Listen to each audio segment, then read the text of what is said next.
Hi ಎಲ್ರಿಗೂ ನಮಸ್ಕಾರ. ನೀವು ನೋಡ್ತಾ ಇದ್ದೀರಾ ಸ್ಪೀಡ್ ಪ್ಲೇಸ್ ಕರ್ನಾಟಕ. ನಾನು ನಿಮ್ಮ ಮಂಜು ಗೌಡ.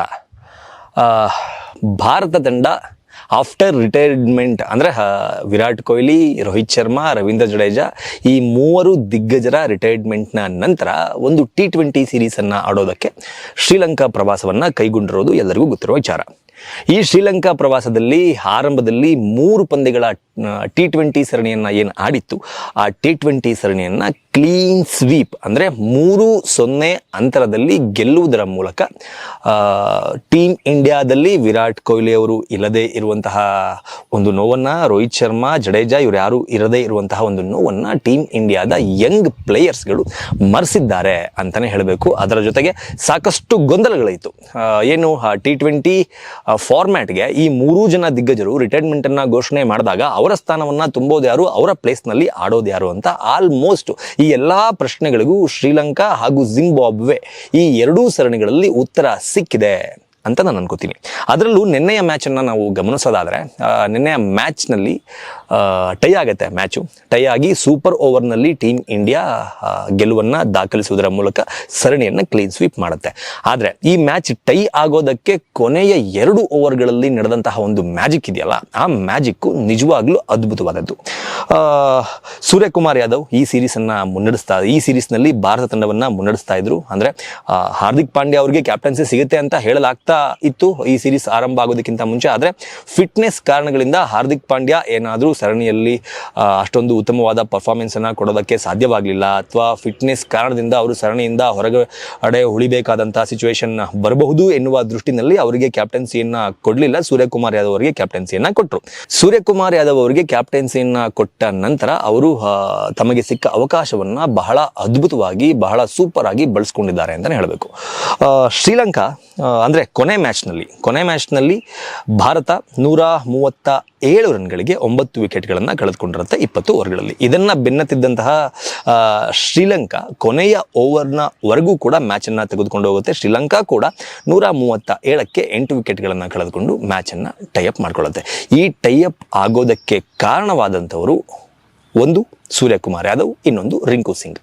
ಯಾರೂ ಕೂಡ ಈ ಇಬ್ಬರಿಂದ ಈ ಮ್ಯಾಚನ್ನು ನಾವು ಗೆಲ್ತೀವಿ, ಈ ಮ್ಯಾಚ್ ನಾವು ಟೈ ಮಾಡ್ಕೊಳ್ಳೋದ್ರ ಮೂಲಕ ಸೂಪರ್ ಓವರ್ವರೆಗೂ ಹೋಗ್ತೀವಿ ಅಂತ ಯಾರೂ ಕೂಡ ಅಂದ್ಕೊಂಡಿರಲಿಲ್ಲ. ಯಾಕಪ್ಪ ಅಂತಂದರೆ ಡೆತ್ ಓವರ್ಸ್ 19 ಮತ್ತು 20ನೇ ಓವರ್ಗಳಲ್ಲಿ ಬೌಲಿಂಗ್ ಮಾಡುವ ಬೌಲರ್ ಎಷ್ಟು ಸ್ಟ್ರಾಂಗ್ ಆಗಿರಬೇಕು, ಎದುರುಗಡೆ ಇರುವಂತಹ ಬ್ಯಾಟ್ಮನ್ನ ಯಾವ ರೀತಿ ಕಟ್ಟಿ ಹಾಕಬೇಕು ಅನ್ನೋದನ್ನು ಗೊತ್ತಿರುವಂತಹ ನುರಿತ ಬೌಲರ್ಗೆ ಬೌಲಿಂಗನ್ನು ಕೊಡೋದು ವಾಡಿಕೆ.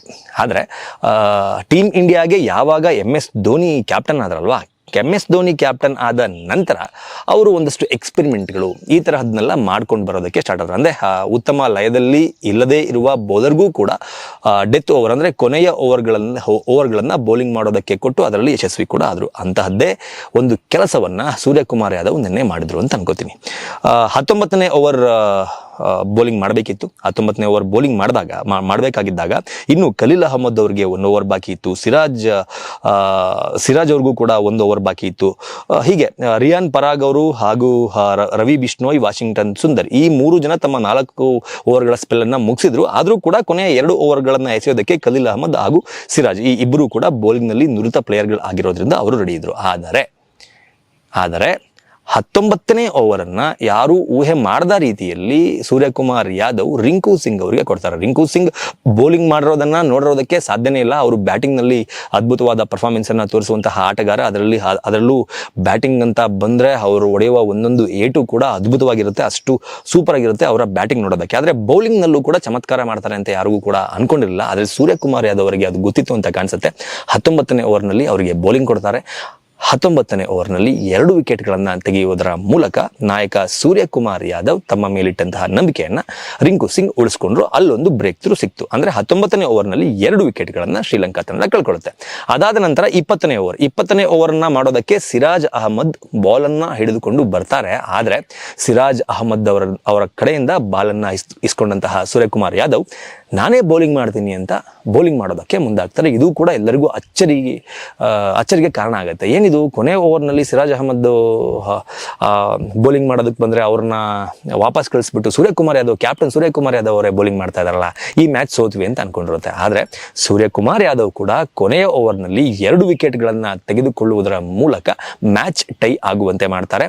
19ನೇ ಓವರ್ನಲ್ಲಿ 2 ವಿಕೆಟ್, 20ನೇ ಓವರ್ನಲ್ಲಿ 2 ವಿಕೆಟ್, ಟೋಟಲ್ 2 ಓವರ್ನಲ್ಲಿ 4 ವಿಕೆಟ್ಗಳನ್ನು ರಿಂಕು ಸಿಂಗ್ ಹಾಗೂ ಸೂರ್ಯಕುಮಾರ್ ಯಾದವ್ ಅವರು ಪಡೆದುಕೊಳ್ಳೋದ್ರ ಮೂಲಕ ಮ್ಯಾಚ್ ಟೈ ಆಗುತ್ತೆ. ಅದಾದ ನಂತರ ಸೂಪರ್ ಓವರ್ಗೆ ಹೋಗುತ್ತೆ.